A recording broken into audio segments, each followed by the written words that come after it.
What tool Joseph uses to help him translate the Book of Mormon isn't a very big deal just by itself. But what it means for us as followers of Christ is a big deal, because if Joseph was a lying fraud, that matters. If Joseph was deceived by the devil, that matters too. And if Joseph was truly a prophet of God, called to restore the fullness of the gospel of Christ to the earth, then that matters most of all. That's the real question here. The first question I looked at is, why would God ever use something like a seer stone? There are two scriptures that came to mind, and they are the ones that often come up when you see this question asked online. Both of these scriptures say that God speaks to us in our language according to our understanding.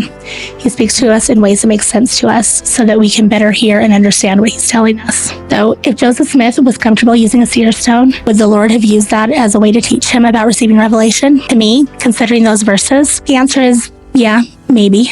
Way back in the 80s, after the Salamander letter was proven to be a forgery, President Oaks gave a talk called Recent Events Involving Church History and Forged Documents. In that talk, he says, "It should be recognized that such tools as the Urim and Thummim, the Liahona, seer stones, and other articles have been used appropriately in biblical, Book of Mormon, and modern times by those who have the gift and authority to obtain revelation from God in connection with their use. At the same time, scriptural accounts and personal experience show that unauthorized, though perhaps well-meaning persons have made inappropriate use of tangible objects while seeking or claiming to receive spiritual guidance. Those who define folk magic to include any use of tangible objects to aid in obtaining spiritual guidance confound the real with the counterfeit.